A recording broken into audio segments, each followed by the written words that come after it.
All right, so welcome back to Dapp University. So today we're going to talk about some major stuff coming down the pike for Ethereum that's going to be really big, all right, and how we can get some clues as to how this could potentially impact the Ethereum ecosystem and also the price of Ether itself. I'm going to talk about that today, as well as a bunch of other news that's come out since our live stream yesterday. Look at some cryptocurrency prices, all that kind of stuff. So if you're new around here, hey, I'm Gregory, and on this channel I turn you into a blockchain master.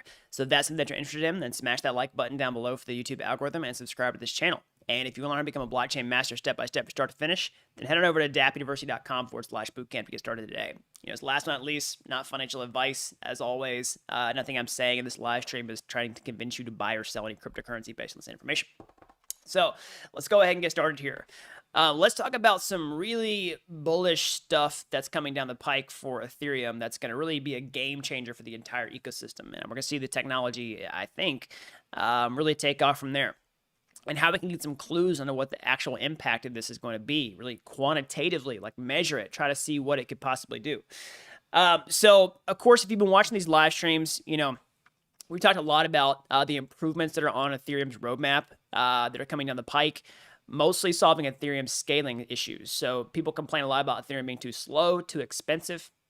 And we talked about all the different solutions that will help these things long term, like layer 2 scaling solutions, migration to Ethereum 2.0, and lots of other things. Okay, so I want to talk about one thing that has been helping Ethereum in the short term for sure. Well, first of all, we've seen people kind of turn to alternatives. They say, oh, this has given people the opportunity to release their own projects or maybe to existing projects to maybe try to capture some of Ethereum's growth. We've, of course, seen that with Binance Smart Chain, fork a lot of Ethereum projects, move them over to the chain like Pancake Swap. It's really easy to do. Well, on the grand scheme of things, it's easy to do because you just can take Ethereum projects and port them over, right? So we're starting to see a lot of growth with Ethereum sidechains, particularly with Matic and Polygon. Okay, I want to talk about that as a little bit of a clue of what could happen to the Ethereum ecosystem really soon and actually measure it. Like say, hey, this growth happened over here, and we could maybe extrapolate some of that data out to see what would happen, in the coming months as Ether kind of takes off.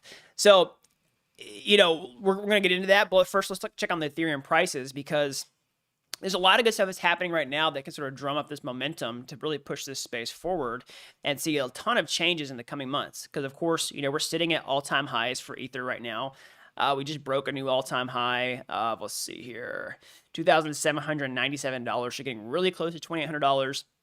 Would not surprise me if we saw $3,000 very soon. And who knows? Maybe we could even print a much larger candle after that. That's kind of how ETH tends to move. I've reiterated that multiple times in these live streams if you've been following along.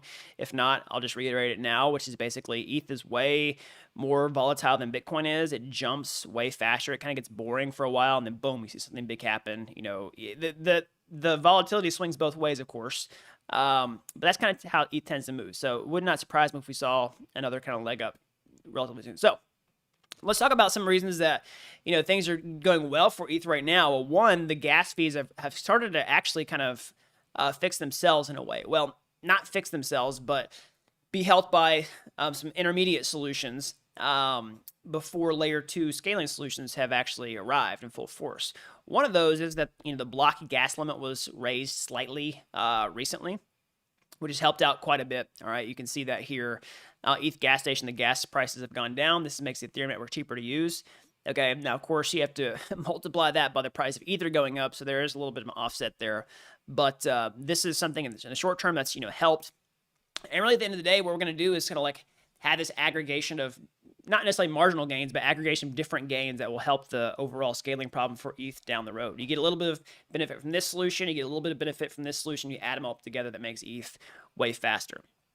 So let's actually look at Polygon, which is what I want to talk about here. People ask me about this in the live stream sometimes. Hey, what do I think about Matic, about Polygon?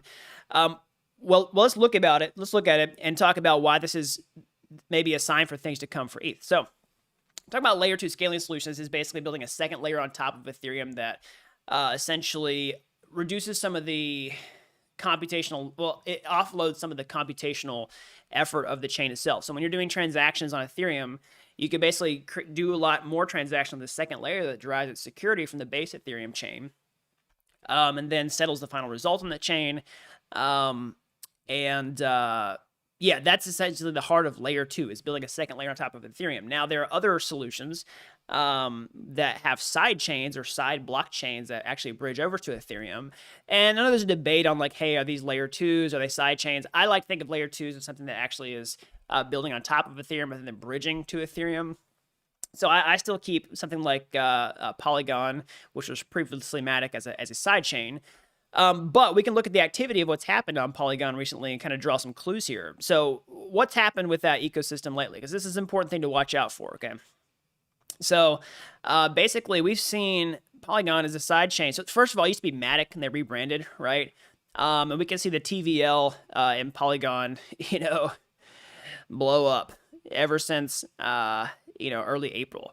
So we saw some clues with this. Basically, we saw Aave, one of the biggest DeFi apps on top of Ethereum right now, working with Polygon as a solution to bypass some of the congestion that was happening on top of Ethereum. We've seen other important projects on top of Polygon. We've seen like QuickSwap DEX. We saw Curve moving over to Polygon. So we've seen some DeFi giants for sure. Kind of seeding some network effect on this particular sidechain solution. And look what happened to the TVL, over time. We saw it just absolutely moon, and look what happened similarly to the price of Polygon, previously Matic. So it kind of follows the same pattern, right? There's some lag here. You start to see the TVL take off, early April, and then by late April, boom, there's a lag and the price kind of shoots up like crazy, okay? So this to me are signs of what is likely to happen when layer 2 scaling solutions really come into full force on top of the Ethereum network. So why? And what should you watch out for? Well, kind of reading those timelines, we talked about Uniswap version 3. So if you're not familiar with Uniswap, it's arguably the most popular Dapp on top of Ethereum. It's a decentralized cryptocurrency exchange. Powered by smart contracts. It's the largest DEX by a significant margin on top of the Ethereum network. And Uniswap version 3 is coming out in May. So like we're just a couple days away from May. So this is literally a few weeks away. So their version 3 is going to roll out, and the original advertised announcement was saying that layer 2 scaling solutions with Optimism very shortly after, I think in a matter of a week or two, okay? So assuming those timelines are still good, then, just even overshooting a little bit, within a month from now, that's a world that we'll live in, will be the most popular Dapp on top of Ethereum with layer 2 scaling solutions on top of it. And so if we saw similarly, just a side chain like this, explode with 4x in value, or 4x in activity, and consequently 4x in value, I think we could see a similar type of move with ETH, where we see it sort of mirror the new network activity on top of Ethereum as those layer 2 scaling solutions take off in full force. Because think about it. The main thing that'll do is basically help people who don't want to pay extensive transaction fees into the game. So smaller traders who are trading, $100, few $100, $1,000, couple $1,000. A lot of them are just getting priced out because, if you want to go do a swap and it costs you $100, that might kill all your profit, right? So this is going to be big. And we talk about, cryptocurrencies, values. There are different models for valuing cryptocurrency, especially layer 1 blockchain networks. We're talking about network effects, and there's debates about this. But if you think about the network effect way of valuing the cryptocurrencies themselves, and actually looking at the correlation between the number of active users or active addresses on the networks and that exponential relationship with the price. So if you subscribe to that thesis, then we're likely to see an explosion of active users on top of the Ethereum network, not people just holding cryptocurrency and transacting with it, but the people actually using the applications because they're now cheaper to use, they're easier to use, more convenient to use because they're faster, and a lot more. Now, that being said, there will be some growing pains with layer 2. You, of course, will have to migrate your funds over to layer 2. Different layer 2 scaling solutions have different trade-offs, okay, especially with roll-ups. Like there's some delay for withdrawals. There are some theoretical workarounds for that. I'd like to see how all this gets implemented in production. And don't forget, this has to be battle tested for real. There will definitely be risks as assumed whenever this thing first goes live. So always exercise caution. Don't YOLO into something that hasn't been thoroughly tested, of course. Always test with small amounts that you can afford to lose. So, not financial advice, but I'm always okay with telling people to be careful. So, another thing to watch out for, lots of other just good things that are happening for ETH. I mean, we saw, let me just pull this on my screen here.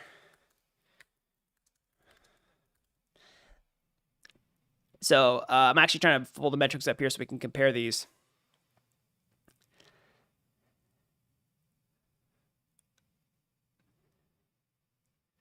I don't see the figures here on my screen, sorry. Yeah, I was trying to pull the figures up here on my screen. Somebody was talking about the, I saw floating around online that ETH had officially flipped the market cap of PayPal. I don't actually see the market cap listed here on the results. So I was trying to verify it to see if it's fake news or if it's actually true. So I don't have the metrics in front of me. I don't want to spend the time, waste the time in the live stream looking it up. But if it's true, then that's a big deal. We saw some other rumors floating around yesterday. Like we saw rumors that Facebook had bought Bitcoin. I think it's probably fake news, to tell you the truth. Like, I'll kind of believe it when I see it. But we saw this, we saw this screenshot floating around, like, of Fox Business saying, like, Facebook rumored to hold Bitcoin. It's like, we'll see. You gotta be careful about this stuff. The other thing is huge for Ethereum, and specifically, is Metamask had crossed, I think it's 5. Let me just see here. Hold on. They pull up Metamask's actual Twitter announcement. This gives you an idea of the Ethereum ecosystem growth.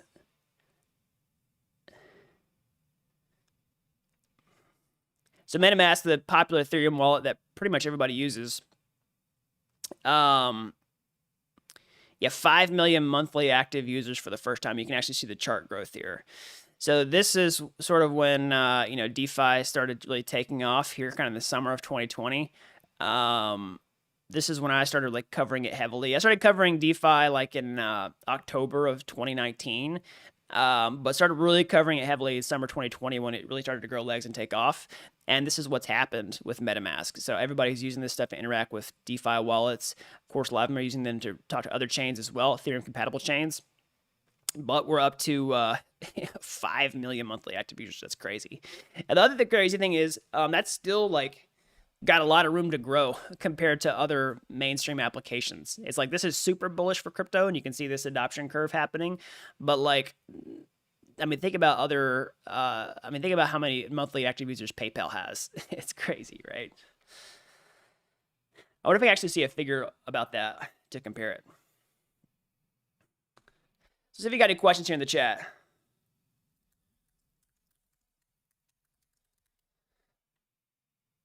Somebody says, can you invest in MetaMask? I don't think that PayPal has, I don't think that MetaMask actually has it does not, that I know of for sure, have a token. So maybe people speculate about that. They're when MetaMask. So, okay, so just this first Google result, I don't know if it's totally reliable or not, but it says PayPal currently has 361 million active users. I don't know if they count that as monthly active users. Let's just say it's even close to true. Let's just say they have let's just cut it in half. Let's say they have 150 million monthly active users. That means we can go, a lot. Was that 30x? Yeah, 30x. From there with MetaMask, and it would still not even be half of what this advertised number is for PayPal. That just gives you the whole size of total addressable market. And this is something I was talking about somebody the other day. I talked to a buddy of mine on the phone yesterday, who's not really in the crypto space.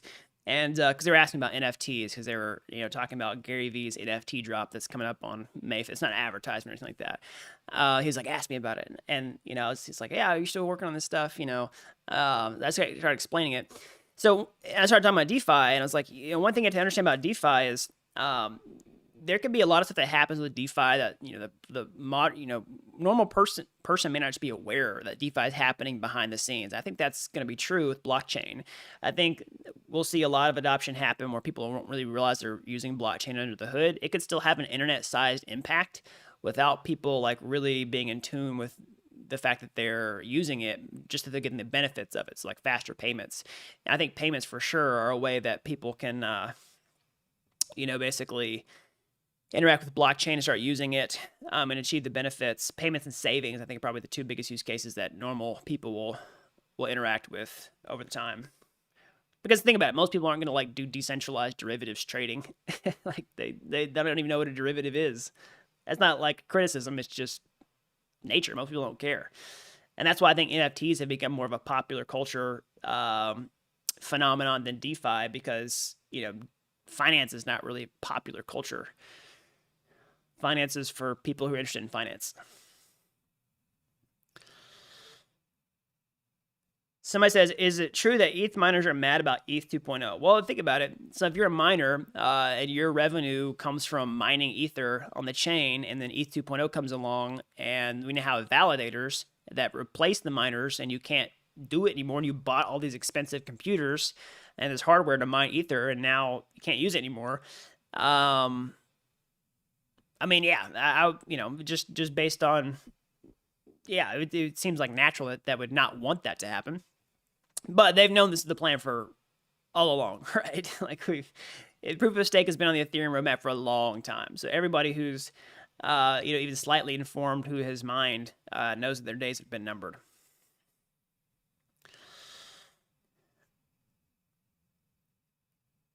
So somebody, they keep saying, can miners destroy ETH? Yeah, we've talked about this. So I just don't think there's a lot of incentive to destroy ETH. Like, why would you bite the hand that feeds you? I don't think it's going to happen.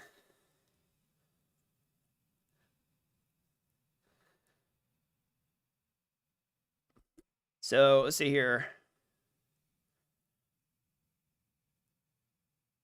Somebody says, as a validator, I got to say that the staking rewards at the onset proof of stake is lucrative. Yeah, definitely is. So we can actually check the staking rewards right now. Let's see here. So you can track the current staking rewards on ETH Launchpad. So it will go down the more people stake. All right, so let's just check it out here. So it's 7.5% currently. Now, the one thing you have to understand is that 7.5% denominated in Ether. So you're getting, like, whatever your ETH stake is, like, you're getting 7.7% with that, paid out per block, I believe. So this will probably go down even more, right? Like it'll reach some sort of natural equilibrium where people with a lot of money want to get the best rate on the safest amount, like the safest way to kind of to get passive income on their Ether. I think it'll probably get somewhere in this 5 to 6% range. Because at that point, people will just say, well, I'll just do something else rather than risk staking it on the Ethereum network. And some people say, like, why would you even stake, Ether? You got all these DeFi projects that offer way more. Well, part of it's just the risk tolerance, right? There's smart contract risk with other DeFi apps. They're just built by developers, have gone through security audits, but like the Ethereum network itself has been engineered, like really, it's purpose built for this, right? And it's just a different ball game for sure. And of course, it's going to get more expensive over time. We assume it is. And so if you're staking 32 Ether, then that can get really expensive. Let's say ETH actually does become $10,000 and it reaches an equilibrium at that price or higher. Well, that means it's, $320,000 to run a validator. So some people say, well, hey, that's going to price out just most people from doing it. That's true, but I think you'll see a lot of exchanges, staking, running the network. I think you'll still see whales, people who bought ETH early on, who bought 32 Ether to do that type of thing. Like a lot of them will still hold it. Like a lot of technical people who really are big on the ETH community, who will be doing this type of stuff. It'll still be plenty decentralized. It's just it's true though that the barrier of entry will increase, and we'll have pools. We'll have staking pools. We'll see more solutions where smaller players can jump in on this. We'll have custodial staking pools for sure, and people who run custodial staking pools will actually be running validators behind the scenes. Somebody just thoughts on Polygon. So We talked about Polygon quite a bit early on in the stream, so go check the replay.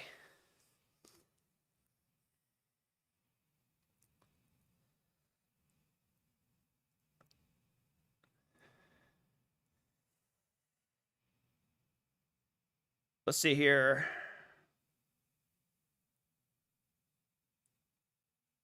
All right, I'm trying to read the chat here. It starts moving on me quickly, and I'm getting some spam. Somebody says convert to USDC until dip. We might see a dip. It's very true.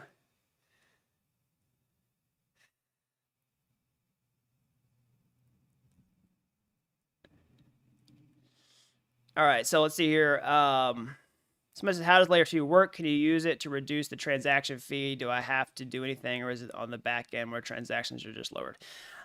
So layer 2 will basically offload some of the computational resources. If you want to use it, you have to move your funds to layer 2. So if you have funds on layer 1 Ethereum right now, you'll have to move them to the layer 2 solution as they come out in the coming months. That being said, I think we really need to see support from exchanges to have layer 2 off ramps and on ramps.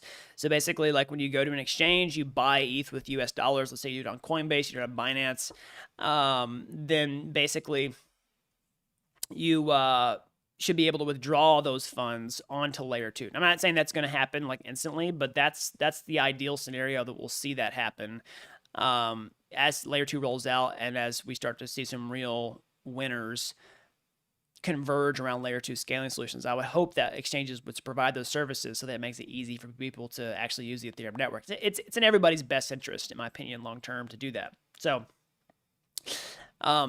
that's so in that sense, like you won't have to do anything if you buy on an exchange and withdraw that way. But if you're on layer 1 Ethereum right now, you will have to migrate up to layer 2.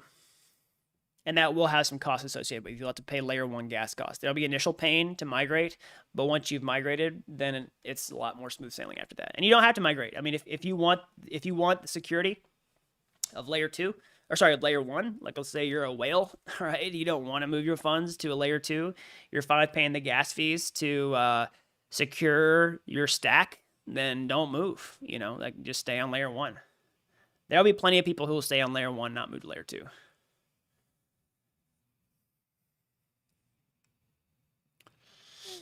All right. Just a quick PSA, like the fastest way to not get your question answered is to spam the chat. So I'm just going to like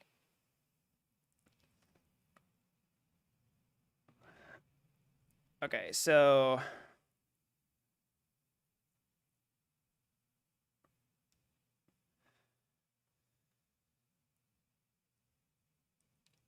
somebody says crypto shills would buy gold if they believed inflation was a real problem.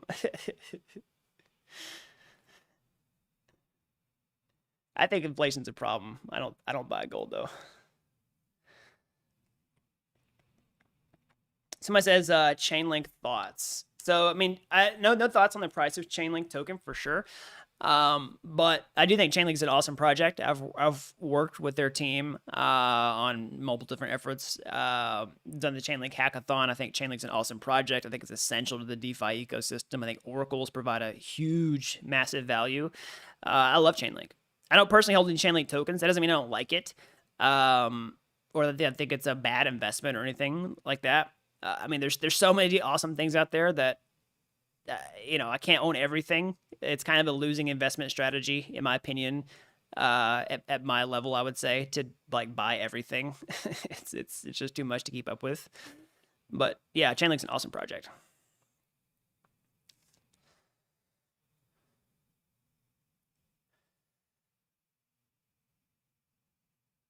Somebody says, we still have a long way to go. There are a lot of room for development. NFTs are going to be used for almost everything. Yeah, we'll see. I think NFTs have a lot of use cases outside of just digital collectibles. I think we're seeing big bets on that. So I think very possible that we'll see NFTs emerge outside of the ERC 721 standard that we use right now for a lot of our digital collectibles. We might see new standards emerge for other things, like let's say you want to digitize, a deed to a property or something like that. We may have a new standard for like public records or something, and maybe not. I mean, maybe ERC 721 proves out to be a good standard for those types of things. But I do think when we have things like layer 2 scaling solutions with ETH 2.0, it's going to make a lot of this better for the long term for smaller things. Like, let's say you want to buy a ticket to a concert. For more consumer-based use cases, okay? So for consumer-based use cases where you want to buy a ticket to a concert, represent that with an NFT because it's just a token that represents, it's a contract, it's a smart contract that you basically have a claim, it's a contract claim to a specific seat at a specific venue at a specific time for a specific event, okay? So that's what it's for. And those consumer-facing payments are usually pretty small. Like, people, yeah, aside from like expensive sporting events, I'm just thinking like, let's say people want to pay $100 for a ticket or something like that, right? Like that's an expensive ticket in my mind. I'm sure people pay lots more than that for like a Super Bowl ticket or something for sure. But most people will probably consider $100, a hefty ticket for an event, right? You're not going to pay a $50 transaction fee like to buy a $100 ticket. Like most people, that's just going to price them out. Now, if you wanted to, that's why I say layer 2 will be big for those types of use cases for NFTs. If you're going to buy a house and transfer a deed to a title, paying $50 to transfer a title is like negligible when you're talking about that type of transaction, okay? So layer 1 would be fine for that. That being said, I do think the biggest barrier for real estate adoption, public records and things like that on the blockchain are two things. One, is the biggest one, honestly, is regulatory issues. Like it's got to have regulatory compliance, I guess is what I'm saying. Regulatory compliance is probably the biggest thing holding that type of thing back. I'm sure transparency is also another thing with blockchain, but for public records where all the data is transparent, I don't think it's as big of an issue, but regulatory compliance is likely the biggest thing, not the technology for that type of thing. Spencer, do you think there will be a pullback at 3K? Probably. I mean, yeah, definitely not financial advice, but we're seeing everything's volatile.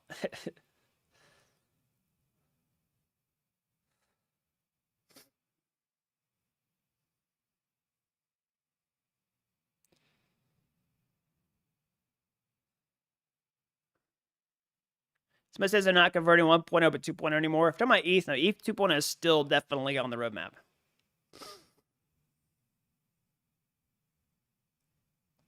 Hey, what do I think about projects that are trying to do DeFi on Bitcoin? Yeah, I don't know. We'll just see what happens. I'll believe it when I see it.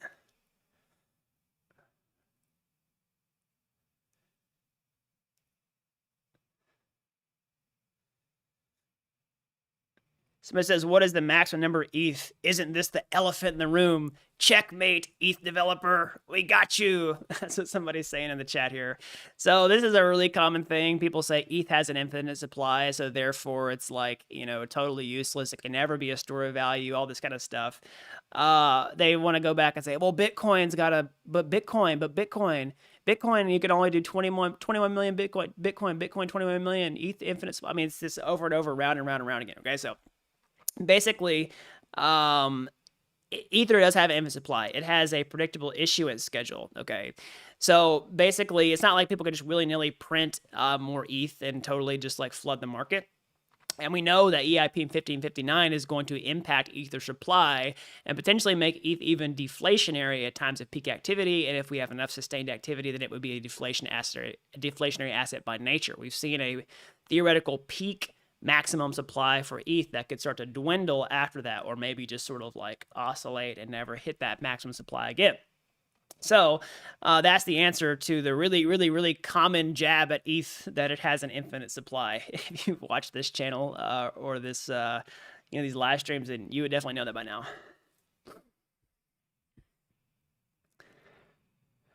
So the only reason I'm so like snarky about that is when people like try to make jabs about it. Basically, how you ask the question or how you, the tone that you use to put forth the point will basically be how you get answered.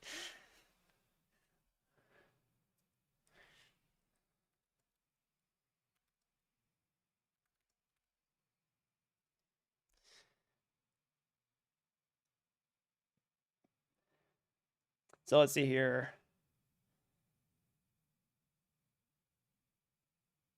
Yeah, I get a lot of trolls in the chat.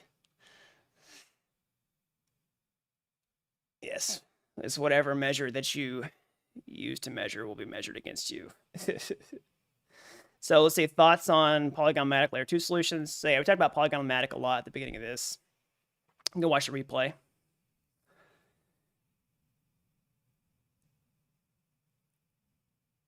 So when do you think ETH will start to become deflationary? It's a good question. We definitely need EIP 1550 mine to happen before that's going to take place. So they're still slated for July. So I don't know that it's going to happen like instantly. There might be some lag to that.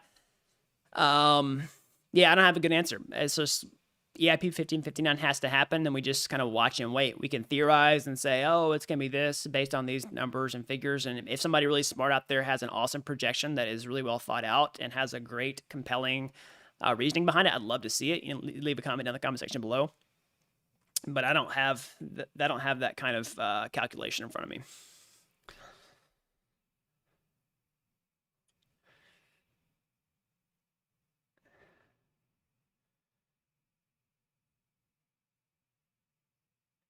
So let's see here.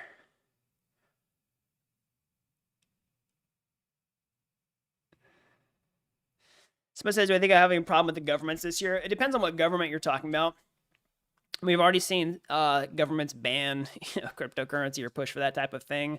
With how the U.S. government goes, I don't know. We'll just have to wait and see. I mean, I'm not like fleeing cryptocurrency or anything like that. Honestly, I think it's in government's best incentive to work with blockchain rather than try to like, ban it or something, just because it's not like the whole world's going to ban it. And if you ban it, then you're cutting off your citizens from accessing something that the entire world is using to advance. That's my opinion. Somebody says, can we show Glassnode? Sure, I'll show you. Let's look at some on-chain indicators really quickly. So we'll look at sort of the overall market health. So I normally check this in the videos, but thanks for reminding me. I'll go ahead and look at it now. So we'll look at the net unrealized profit loss for Bitcoin. I use this as sort of like an overall big market indicator. Let's see, we're currently at, as far as end of yesterday, 0.64. Okay, so it kind of leveled out from the day before. Still at 0.64 basically 2 days in a row. Stands to reason. Bitcoin has been it's been kind of just chopping sideways, a little bit bearish, but kind of yeah, it's slightly bearish, but yeah, I kind of just see it as sideways. I mean, it's kind of just sideways motion to me. What is the best time to sell? The absolute top. The trick is just knowing when the absolute top's going to be.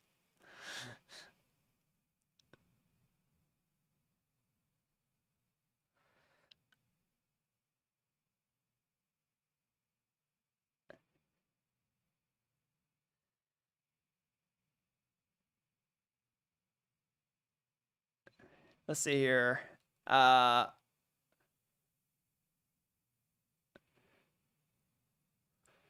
Somebody says, how can I give back to you for the free program you offer us? Yeah, just make sure you smash the like on all these videos, share these videos out, tell everybody about the channel. It really helps these videos out so more people can find out about it, learn blockchain. All this stuff really does help for the YouTube algorithm. People say that all the time, but it's 100% true. All right, everybody, that's all I got for today. As always, like I just said, smash that like button down below. That really helps these videos out so people can learn about blockchain. If you're as fascinated with this technology as I am, how can you get your hands dirty? Get started learning blockchain today. You go to my YouTube homepage, find my free courses there. I like Udemy courses, but they're totally free. If you like those, you want to hit the next step, or hey, maybe you take a master shortcut entirely. I can show you how to become a blockchain master step by step, start to finish, over at dappuniversity.com/bootcamp. Be an expert to get started today. Help people with zero coding experience become real world blockchain developers in a matter of months. So that's all I've got. Until next time, thanks for watching.